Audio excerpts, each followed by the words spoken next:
Sa isang pahayag na inilabas ng InfraWatch PH, isang public policy group, nananawagan sila sa Securities and Exchange Commission o SEC na agad kumilos laban sa mga unregistered cryptocurrency exchanges gaya ng Bitget at OKX. Ayon po kay Ginoong Terry Ridon o Rydon, ang convener ng InfraWatch ay illegal na nag-ooperate ang mga ito sa Pilipinas. Ito ay dahil wala silang required licenses bilang Virtual Asset Service Providers o VASP. Kaya ayan na naman po. Inumpisahan po nila kay Binance at ngayon ay isusunod na po itong si Bitget at saka si OKX. At yan yung nagsimula na rin po dito ay si InfraWatch PH. Sila na rin po yung nagumpisa o nag-request na i-ban si Binance. At ngayon ay nais po nilang isunod itong si Bitget at saka si OKX. Kaya yan po ang siyang ating pag-uusapan sa video na ito. Pero bago po tayo magpatuloy, ay nais ko lamang po munang bigyang linaw ang aking disclaimer kung saan ang nilalaman po ng video na ito ay hindi po ito isang financial advice. For education and information purposes lamang po ang layunin nito.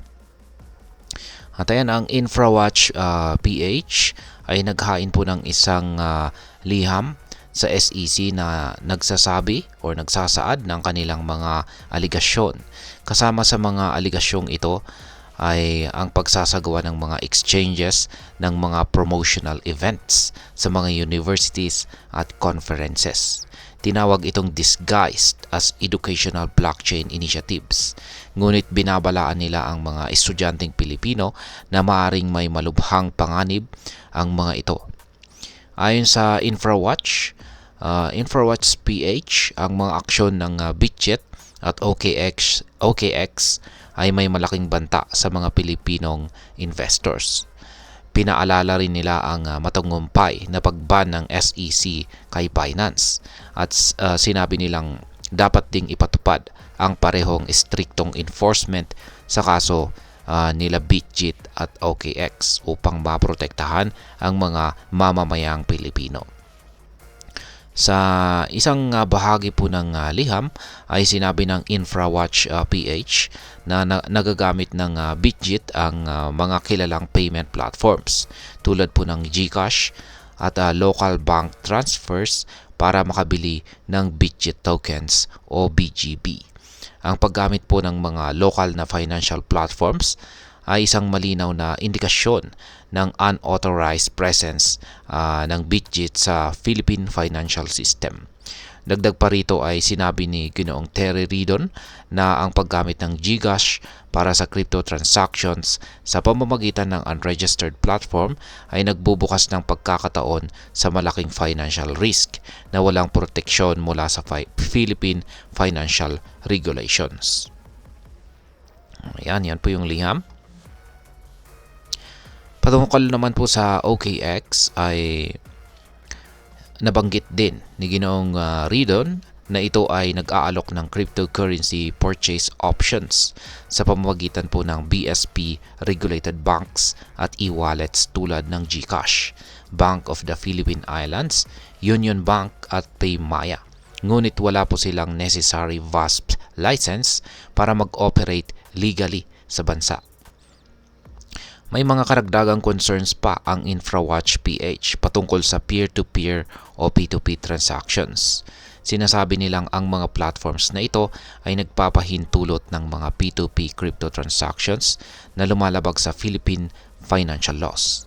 Dagdag pa rito, ang mga transactions na ito ay nagbibigay po ng opportunities para sa money laundering at iba pang illegal activities. Isinama na din sa liham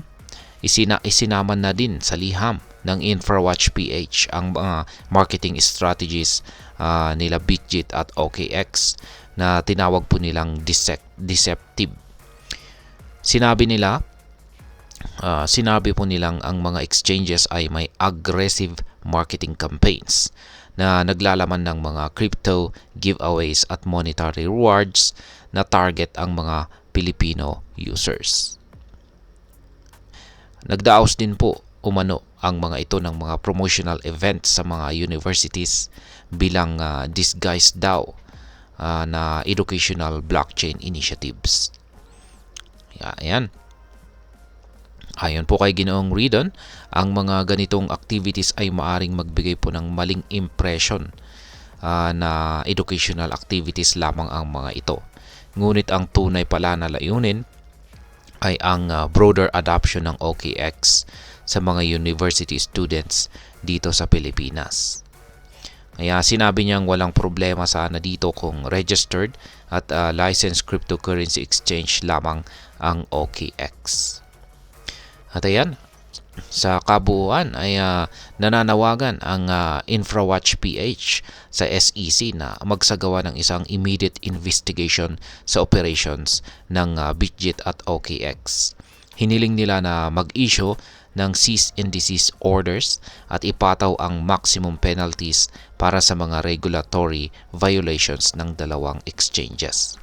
Sinabi ni Ginoong Terry Ridon na dapat ipagpatuloy ng SEC ang mahigpit na enforcement upang maprotektahan ang mga Filipino investors at mapanatili ang integridad ng financial system dito sa ating bansa.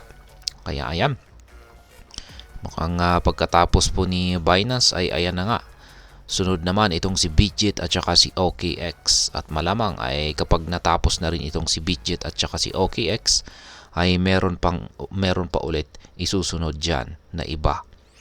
Ayan, lalong-lalo na yung ginagamit ng mga Filipino investors or traders. At ayan, hanggang dito na lamang po tayo sa video na ito mga crypto. Sana po ay inyong nagustuhan ang aking paliwanag sa video na ito. Kung inyo po itong nagustuhan ay pakiclick lamang po ang like button nito. At ayan, marami pong salamat sa panonood. Ingat po tayo lagi at God bless po sa ating lahat.